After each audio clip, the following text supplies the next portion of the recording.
라디오. 회색 인간의 저자 김동식. 그는 독특한 이력의 작가입니다. 공장에서 지퍼나 단추를 만드는 일을 하며 머릿속에서 이야기를 만들어냈고, 만들어낸 이야기를 오늘의 유머 공포 게시판에 올리기 시작하죠. 2016년 5월에 첫 작품을 올린 후 독자들의 맞춤법 지적이나 조언 등을 받아가며 3일에 한 편 혹은 하루에 2편씩 자신의 상상을 글로 올리기 시작합니다. 그 전까지 책 자체를 거의 읽어본 적 없던 김동식 작가는 자신이 올린 글에 달린 댓글들과 재밌다는 칭찬에 고무되고 피드백을 통해서 점점 글 쓰는 실력이 늘어갔죠. 현대 사회의 인간 본성을 꿰뚫는 기묘한 우화, 농담처럼 가볍게 읽히지만 한참을 곱씹게 만드는 매력이 있는 작품들입니다. 김동식 작가의 농담들은 꽤나 묵직하게 우리들의 상식을 두들겨댑니다. 그리고 다시 생각하게 합니다. 오늘 들려드릴 이야기는 그의 대표작인 회색 인간에 실린 단편입니다. 회색 인간. 인간이란 존재가 밑바닥까지 추락했을 때 그들에게 있어 문화란 하등 쓸모없는 것이었다. 어느 날 한 대도시에 10,000명의 사람들이 하룻밤새 증발하듯 사라져버렸다. 땅속 세상, 지저세계 인간들의 소행이었다. 갑작스러운 납치로 혼란에 빠진 10,000명의 사람들을 모아놓고 그들은 말했다. 보다시피 우리들은 지저세계의 인간들이다. 우리는 마음만 먹으면 지상 인류를 한순간에 멸망시킬 수 있다. 하지만 우리는 기본적으로 평화를 사랑한다. 그 말에 참지 못하고 누군가 외쳤다. 그럼 왜 우리를 납치한 겁니까? 지저세계가 꽉 차버렸다. 우리가 살아갈 땅을 너희 손으로 파줘야겠다. 뭐야? 왜 우리가 니놈들 땅을 파줘야 하는데? 우리가 지상으로 진출하지 않은 대가다. 그게 무슨? 기뻐하라. 너희들이 아니었다면 지상 인류는 모두 멸망했을 것이다. 너희들의 노동력으로 인해 지상 인류가 구원받게 된 것이다. 너희들은 지상 인류의 영웅들이다. 무슨 개소리야? 사람들은 당연히 반발했지만 간단히 묵살당했다. 지저인간들이 잠깐 허공에 웅얼거리는 것만으로 10,000명의 사람들이 동시에 머리를 감싸안고 주저앉아야 했기 때문이다. 사람들은 마치 강철 압축기로 머리를 찍어 누르는 듯한 고통에 신음했다. 지금 너희들이 겪었듯이 우리는 마음만 먹으면 지상의 인류를 간단히 멸망시킬 수도 있다. 그러니 너희들은 인류를 위해서 땅을 팔아. 도시 하나만큼의 땅을 파내면 너희들을 무사히 지상으로 돌려보내주겠다. 10,000명의 사람들은 그들을 위해 땅을 파야 했다. 처음 사람들은 이것이 꿈이길 바랐다. 믿을 수 없는 현실을 도피했다. 혹시 지상의 인간들이 우리를 구해주러 오지 않을까? 헛된 꿈을 꾸기도 했다. 시간이 흐르자 사람들은 헛된 기대를 버렸다. 그 대신 반기를 꿈꿨다. 분노의 힘을 모아 지저인간들을 죽여버리고 탈출하는 것을 꿈꿨다. 하지만 곧 자신들, 지상 인류의 무력함만을 맛보게 되었다. 반기를 꿈꾸고 달려든 사람들은 지저인간의 손끝조차 건드려보지 못하고 머리가 수박처럼 터져나갔기 때문이다. 시간이 더 흐르자 사람들은 체념의 단계로 들어섰다. 강제 노동을 받아들였고 인간 같지 않는 삶을 받아들였다. 그렇다. 말 그대로 정말 인간 같지 않는 삶이었다. 지저인간들이 사람들에게 준 것이라곤 땅을 팔 곡괭이뿐이었다. 숙소가 없어 하루 종일 일하다가 아무 곳에서나 잠을 자야 했다. 화장실이 없어 아무 곳에서나 볼일을 봐야 했다. 몸을 씻을 물커녕 마실 물조차 부족해 오줌을 받아 마셔야 했다. 생필품은 꿈 같은 소리였다.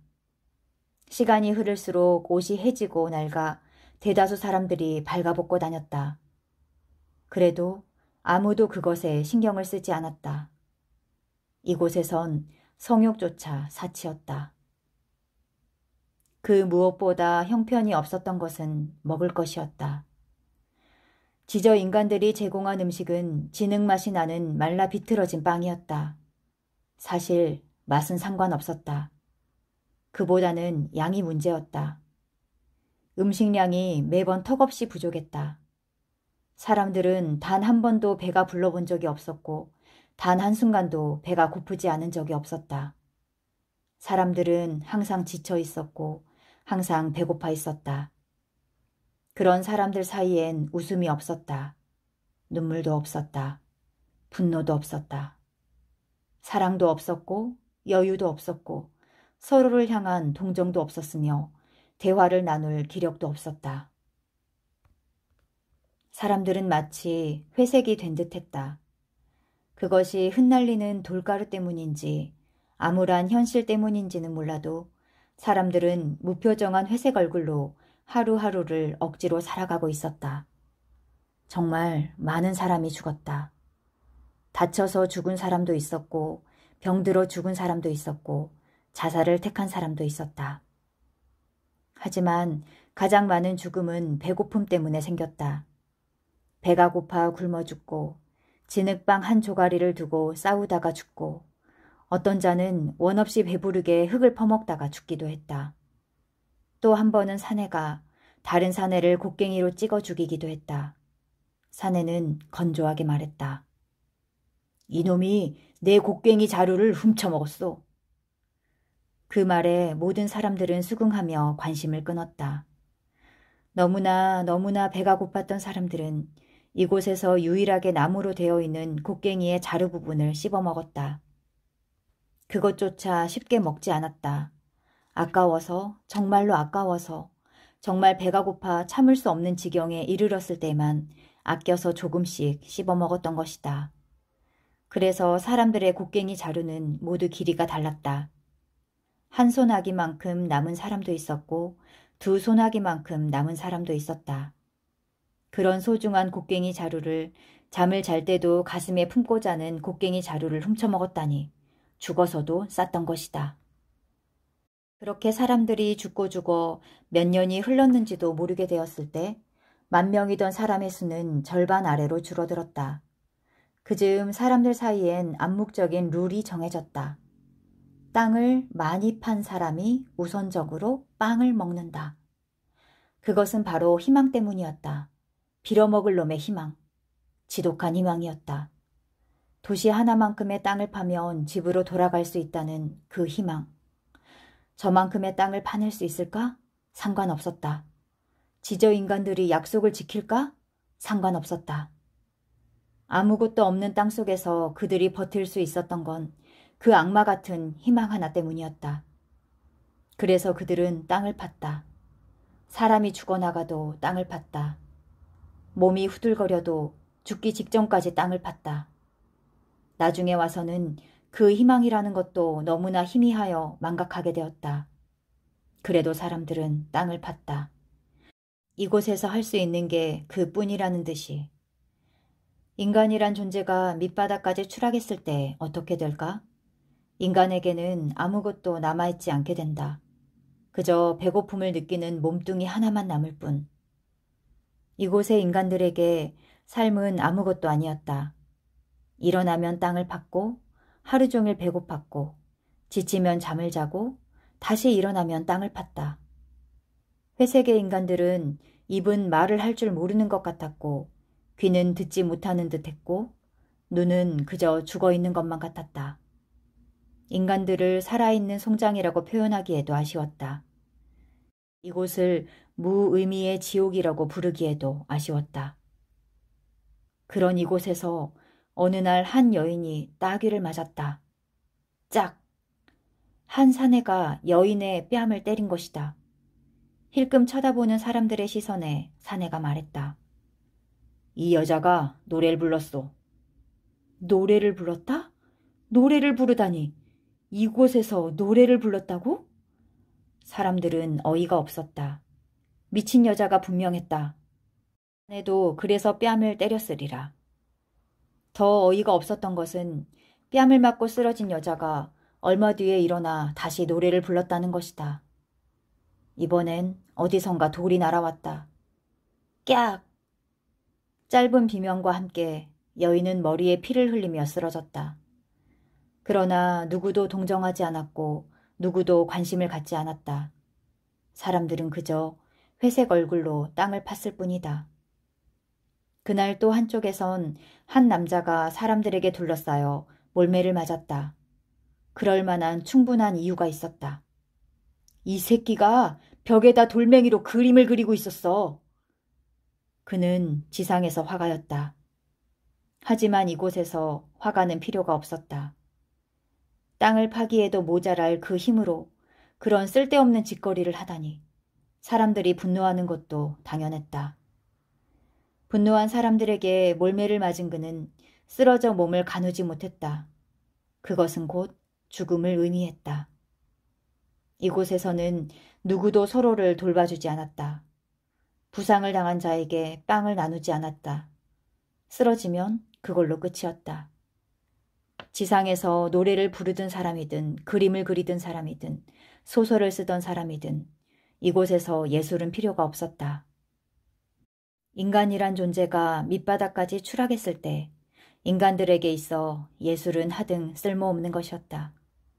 지칠 대로 지친 이곳의 회색 인간들에겐 땅을 팔 수 있는 회색 몸뚱이만이 가진 전부였고 남들도 다 그래야만 했다. 한데 그 여인은 미친 것이 틀림없었다. 몸을 가누지 못해 바닥에 주저앉아 굶어 죽어가던 그 여인이 또다시 노래를 부르는 것이었다. 당연히 이번에도 어디선가 돌이 날아왔다. 깍! 외마디 비명과 함께 여인은 또다시 쓰러졌다. 하지만 얼마 뒤 여인은 또다시 노래를 불렀다. 또다시 돌멩이가 날아들었고 여인은 노래를 멈추었다. 하지만 여인은 또다시 노래를 불렀다. 항상 지쳐있던 사람들은 여인의 뺨을 때릴 힘도 돌을 던질 힘도 아까웠다. 사람들은 그냥 미친 여인에게서 관심을 끊었다. 여인은 상처와 배고픔으로 죽어가면서도 한 번씩 노래를 불렀다. 여인은 이제 죽었나 싶으면 노래를 불렀다. 어쩔 땐 1시간씩도 노래를 불렀다. 여인의 생명력은 끈질겨서 하루, 이틀, 사흘 계속해서 노래를 불렀다. 그렇게 노래를 부르다 죽겠다는 듯이 계속해서 노래를 불렀다. 그러자 몇 년 만에 정말로 신기한 일이 벌어졌다. 누군가 여인에게 빵을 가져다 준 것이다. 처음이었다. 땅을 파지 않는 이에게 먹을 걸 나누는 행위는 이곳에서 정말로 처음이었다. 더 신기한 것은 사람들의 반응이었다. 사람들은 조금은 놀란 눈으로 그 모습을 봤지만 아무도 이의를 제기하지 않았던 것이다. 여인은 허겁지겁 빵을 먹었다. 가져다 준 누군가는 여인에게 아무 말도 하지 않고 돌아섰다. 빵을 먹고 잠깐 쉰 여인은 알아서 노래를 시작했다. 쉬다가도 노래를 불렀고 그러다가 또 지쳐서 쉬다가 다시 한번 1시간씩 노래를 불렀다. 다음 날도 누군가가 여인에게 빵을 가져다 주었다. 여인은 또 노래를 불렀다. 다음 날도 그 다음 날도 여인은 노래를 부르고 빵을 먹었다. 신기한 일은 또 있었다. 한 노인이 쓰러진 화가에게 자기 몫의 빵을 가져다 준 것이다. 사람들은 놀랐다. 자기 몫의 음식을 남에게 주는 행위는 이곳에선 도저히 상상조차 할 수 없는 일이었다. 또 사람들은 화가 났다. 쓰러진 사람에게 먹을 걸 가져다 주는 건 암묵적으로 금지였다. 사람들은 당장이라도 화를 표출할 준비를 하며 이해할 수 없다는 눈초리로 노인을 쳐다보았다. 자네 지상에서 화가였나? 예, 어르신. 그럼 자네는 이곳의 모습을 그릴 수 있나? 예, 그릴 수 있습니다. 정말로 그릴 수 있나? 우리가 이곳에서 어떻게 살아왔는지 그릴 수 있단 말인가? 우리가 이곳에서 어떤 대우를 받아왔는지, 어떻게 죽어나갔는지 그릴 수 있단 말인가? 굶어 죽는 이들을 그릴 수 있단 말이야? 반항하다 머리가 터져나간 그들을 그릴 수 있단 말이야? 이 손톱이 뜯겨나간 이 손을 그릴 수 있는가? 한쪽 발목을 잃은 저자를 그릴 수 있는가? 배고파 앙상하게 뼈만 남은 저들의 몸을 그릴 수 있단 말인가? 예, 저는 그릴 수 있습니다. 저는 눈 감고도 이 지옥 같은 곳에서 있었던 일들을 그려낼 수 있습니다. 그럼 그리게. 자네는 그림을 그리게. 앙상하게 뼈만 남은 사람들은 노인의 행동을 말리지 않았다. 화가가 벽에 곡괭이질이 아닌 그림을 그리는 것을 말리지 않았다. 그러자 한쪽에서 말라 비틀어져 죽음만을 기다리던 한 청년이 날만 남은 곡괭이로 땅을 딛고 힘겹게 일어나 중얼거렸다. 저는 소설가입니다. 저는 이곳에서 있었던 모든 일을 써낼 수 있습니다. 저는 소설가입니다. 저는 이곳에서 있었던 모든 일을 써낼 수 있습니다. 저는 소설가입니다. 하지만 사람들은 무시했다. 죽어가는 이의 요행으로 바라보았다. 그 무관심들 속에서 한 중년 여인이 그에게 다가가 물었다. 네가 소설가라고? 글을 써낼 수 있다고? 내가 지금 얼마나 배고픈지 네가 써낼 수 있다고? 여인의 물음은 분노에 가까웠다. 청년은 곧 죽을 것 같은 눈으로 여인의 얼굴을 확인하곤 중얼거렸다. 그녀는 정말로 배가 고팠다. 정말로 배가 고팠다. 그녀가 얼마나 배가 고팠냐면 그녀의 사랑하는 아들이 죽었을 때 그녀는 아들의 죽음을 숨기고 싶었다. 지저인간들이 아들의 시체를 회수해 가기 전 아들의 손가락 하나라도 뜯어먹고 싶었다. 아들의 귓볼 한 입이라도 베어먹고 싶었다. 그녀는 그 정도로 배가 고팠다.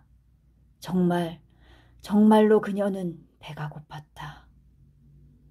물론 착각이겠지만 중년 여인의 얼굴에 미소 같은 게 걸렸다. 넌 살아남아. 우리 모두가 죽더라도 너는 꼭 살아남아. 꼭 살아남아서 우리의 이야기를 세상에 남겨줘. 모두가 죽더라도 너는 꼭 살아남아. 여인은 품에서 자기 몫의 진흙방을 꺼내 한쪽을 떼어 청년에게 건넸다. 또다시 믿을 수 없는 일이 일어났다. 이곳에서 먹을 걸 남과 나눈다는 것은 정말이지 있을 수 없는 일이었다. 청년은 허겁지겁 한 입에 빵을 삼켜 먹었다. 중년 여인이 떠나고 또다시 다른 여인 하나가 청년을 찾아와 다짜고짜 말을 쏟아냈다. 내 이름은 글로리아입니다. 내 남편은 지저 인간들에게 반항하다 머리가 터져 죽었습니다. 내 딸은 자살했습니다. 내 아들은 굶어 죽었습니다. 남편의 이름은 콜슨입니다. 지상에서는 훌륭한 소방관이었습니다. 항상 사람들을 돕고자 했습니다. 제 딸의 이름은 마리아입니다. 마음이 약한 아이였습니다. 딸은 죽기 전에 피자가 먹고 싶다며 제 손을 잡았습니다. 담담히 말을 잇는 여인의 눈에서 어느새 눈물이 흐르기 시작했다. 내 아들의 이름은 톰입니다. 톰의 꿈은 축구선수가 되는 것이었습니다. 배가 너무 고파 흙을 먹겠다고 고백하는 톰에게 나는 빵 한 조각도 줄 수 없었습니다. 톰이 좋아하던. 여인은 아무렇게나 말을 마치고 품속에서 소중하게 품고 있던 오래된 진흙방 한 덩이를 청년의 손에 꼭 쥐어주었다. 그러고는 아무런 부탁도 없이 돌아섰다. 청년은 손에 쥔 진흙방을 쳐다보며 쉽사리 먹질 못했다. 정말 배가 고팠지만 먹질 못했다. 그 대신 잊을세라 끊임없이 말을 되뇌었다. 내 이름은 글로리아입니다. 내 남편은 지저인간들에게 반항하다 머리가 터져 죽었습니다. 내 딸은 자살했습니다. 그날 이후 사람들은 조금씩 변해갔다. 이젠 누군가 노래를 불러도 돌을 던지지 않았다. 흥얼거리는 이들마저 있었다. 벽에 그림을 그려도 화를 내지 않았다. 몇몇 사람들은 이곳에서 있었던 일들을 눈을 감고도 그려낼 수 있도록 벽에다 연습하고 또 연습했다. 몇몇 사람들은 끊임없이 머릿속으로 이곳의 이야기를 써내었다. 또 하루 종일 사람들을 외웠다. 자기 전에도 외우고 꿈속에서도 외웠다. 또한 그들은 사명감을 가졌다. 꼭 살아남아서, 우리들 중 누군가는 꼭 살아남아서 이곳의 이야기를 세상에 전해야 한다는 사명감을 가졌다. 여전히 사람들은 죽어나갔고 여전히 사람들은 배가 고팠다.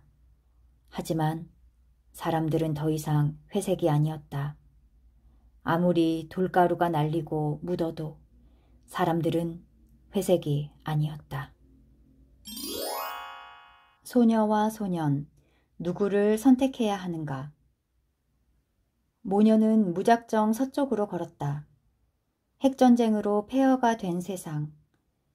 소문에 의하면 살아남은 인류 최후의 지성들이 모여 만든 높은 벽이 하나 있다고 했다. 약탈이 없고 폭력이 없고 굶주림이 없는 벽 너머 세상. 법이 있고 병원이 있고 농가 밭이 있는 벽 너머의 세상. 지친 어미는 어린 딸을 달래가며 그곳을 향해 걷고 또 걸었다. 쉽지 않은 여정이었다. 항상 배고픔과 싸워야 했고 같은 인간들끼리의 위협에서부터 도망쳐야 했다. 하지만 끝내 지친 어미는 벽을 보지 못하고 쓰러지고 말았다. 고열로 정신이 왔다 갔다 하는 와중에도 어미는 딸의 미래를 생각했다. 서쪽으로 가야 한다. 해가 지는 쪽 알지? 서쪽으로 걷거라. 엄마! 들쥐처럼 숨어 다녀야 한다. 누구에게도 들키지 말고 누구에게도 기대지 말고 혼자서. 아, 엄마! 울고 불며 매달리는 딸을 달래고 싶었을까? 어미는 품에 숨겨둔 초코바 하나를 꺼냈다. 원래는 딸의 생일 선물로 주고 싶었던 초코바였다.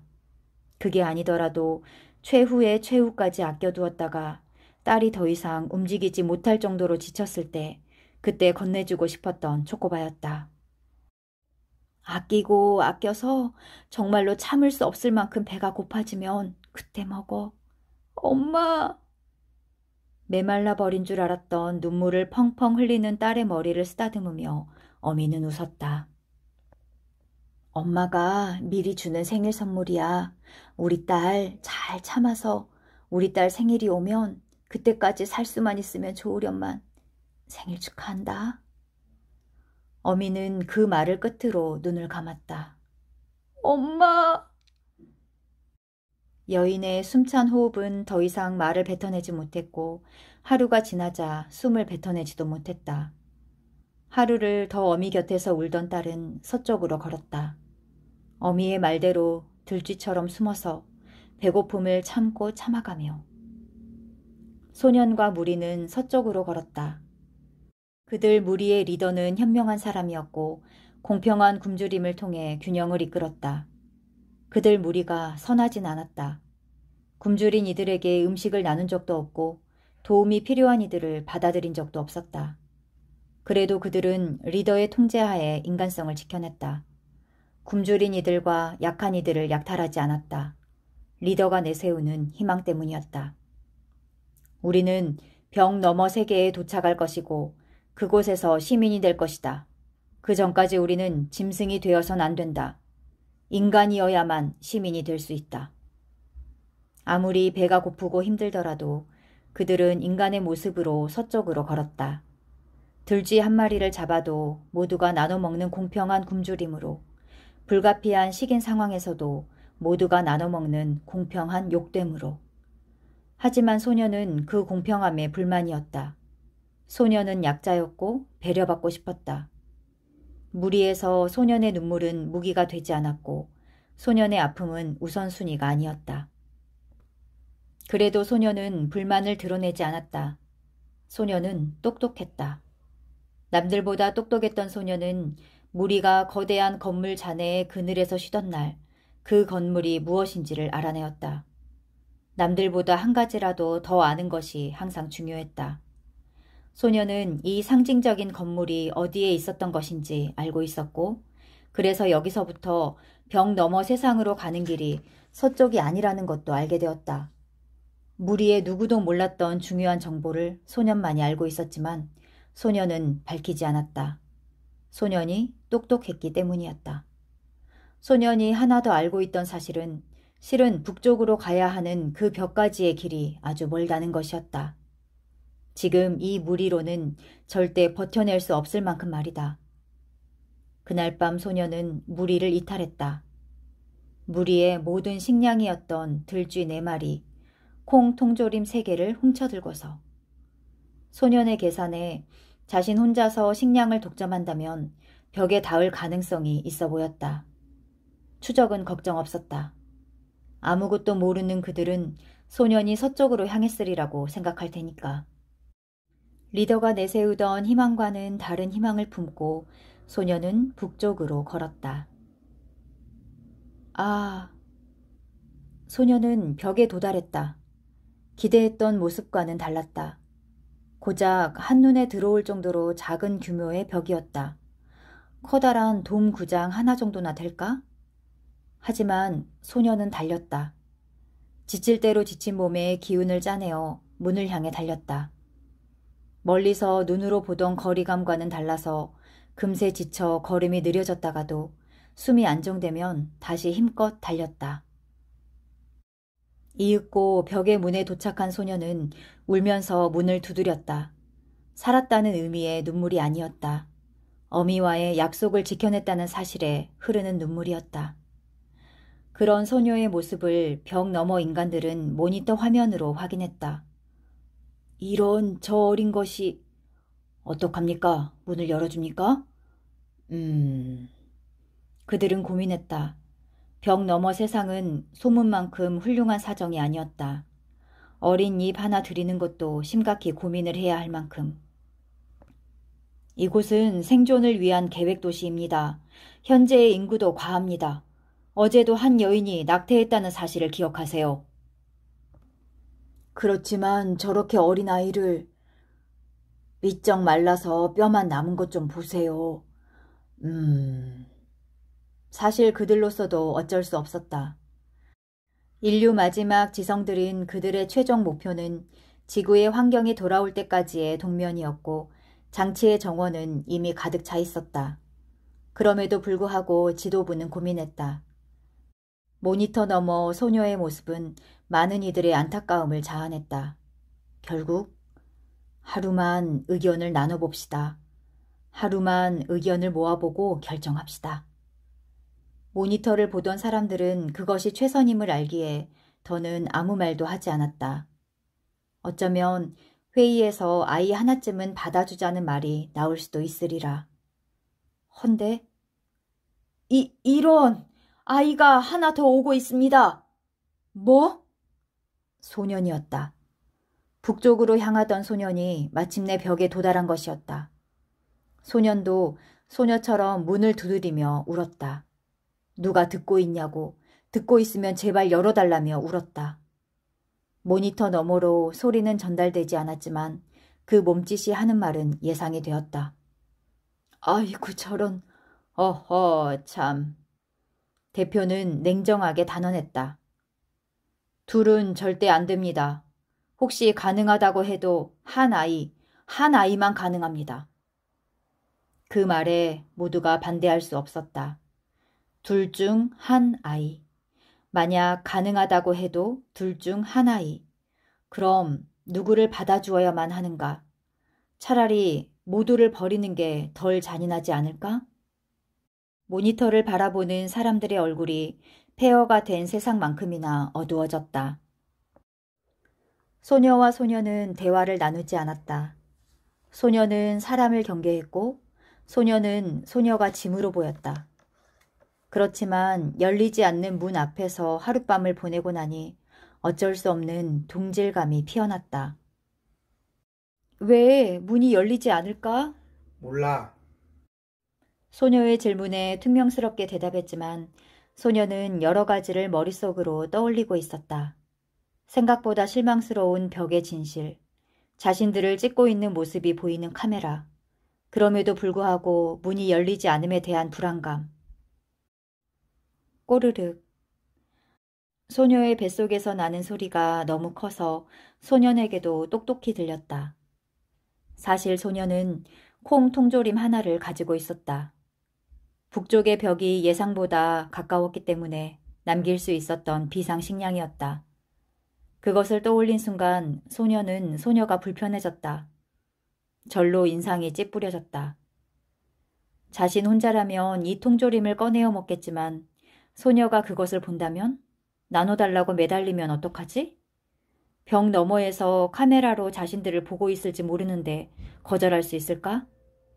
생각할수록 짜증이 났다. 자신이 어떻게 아끼고 지켜온 통조림인데 이걸 소녀와 나눠 먹는다고? 절대! 꼬르륵. 이번엔 소년의 배에서 소리가 났지만 소녀는 티내지 않았다. 통조림을 꺼낼 생각이 없었다. 소녀는 소년을 경계하며 힐끔 쳐다보았다. 소녀에게도 비상식량이 있었다. 어미가 남겨준 초코바. 생일 선물이라는 어미의 말을 기억했던 소녀는 아무리 배가 고파도 초코바를 먹지 않았다. 꼭 자신의 생일날 먹을 생각이었다. 바로 내일 말이다. 소녀와 소녀는 배가 고팠고 둘 다 식량이 있었지만 참았다. 각자만의 이유로. 그 시각 둘의 모습을 모니터로 지켜보는 사람들이 있었다.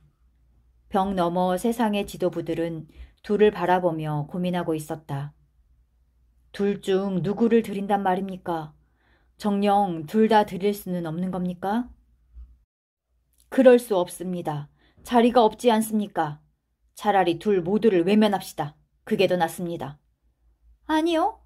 가능하다면 한 아이라도 받아들입시다. 사실 따지고 보면 우리 대부분은 나이가 너무 많지 않습니까? 미래를 생각하자면 이 어린 아이의 역할이 중요해질지도 모릅니다. 그럼 누구를? 도대체 둘 중 누구를? 사람들은 침묵했다. 어떻게 선택해야 할지 알 수 없었다. 그들은 그저 모니터로 아이들의 모습을 지켜보면서 안타까워할 뿐이었다. 그때 모니터 속에 주저앉아 있던 아이들 가운데 하나가 움직이기 시작했다. 그것이 그들의 시선을 끌었다. 자리에서 일어난 소녀는 품을 뒤져서 초코바 하나를 꺼냈다. 소년의 눈이 휘둥그레져서 초코바를 쫓았다. 먼 기억에서나마 존재하던 물건이었다. 소년이 놀라 반응할 때 소년은 심각한 얼굴로 초코바를 뜯었다. 어미의 생일 선물이었지만 내일이 바로 생일이었지만 배가 너무 고팠다. 아까부터 꼬르륵 소리가 쉼없이 울리고 있었던 것이다. 본인은 물론이고 옆에 소년에게도. 자. 소년은 초코바를 반으로 갈라 소년에게 내밀었다.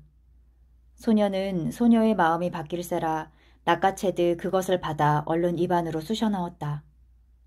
반면 소녀는 천천히 경건해 보일 정도로 느리게 초코바를 입에 넣었다. 그 짧은 순간 어미의 생각이 수없이 스쳤다. 맛있어. 너무 맛있어. 엄마. 소녀는 눈물을 글썽이며 초코바를 씹었다. 쉽사리 삼키지 못하고 아주 오래도록 씹었다. 모니터 너머 두 아이의 모습은 보고 있는 어른들을 씁쓸하게 했다. 이윽고 상석의 대표가 입을 열었다. 결정했습니다. 모두의 시선이 대표에게로 향했다. 그들은 대표의 결정에 따를 생각이었다. 누구를 받아들이든 대표의 결정은 죄책감을 짊어지는 것이었고 자신들은 차마 할 수 없는 행동이니까. 긴장된 시선을 받으며 대표는 뜸을 들이다가 한 아이를 호명했다. 우리는 남자아이를 받아들입니다. 아? 여기저기서 탄성이 흘렀지만 반대의 목소리를 내는 이는 없었다. 그만큼 결정의 어려움을 존중했다. 다만 그 이유가 궁금하긴 했다. 사실 소녀를 마음에 두고 있었던 사람들이 더 많았기에 더욱이. 그것을 아는지 대표는 차분하고 논리적으로 설명했다. 저 초코바 때문입니다. 응? 소녀가 초코바를 먹고 어떻게 했습니까? 초코바 봉지를 아무렇지도 않게 바닥에 버리지 않았습니까? 쓰레기를 무단 투기하면 안 되죠? 일순간에 침묵이 흐른 뒤 사람들은 고개를 끄덕였다. 그렇네. 지킬 건 지켜야지. 그걸 놓쳤네, 내가. 맞아. 쓰레기를 아무데나 버리는 건 도덕적이지 못하지. 그럼. 상황이 핑계가 될 순 없어. 인류 최고의 지성들이라는 벽 너머의 그들은 대표의 결정에 수긍했다. 타당하다고 생각했다. 옳은 결정이라고 판단했다. 지성들은 고개를 끄덕였다. 참으로 훌륭한 결정이었다며 그의 공명정대함에 고개를 주걱거렸다.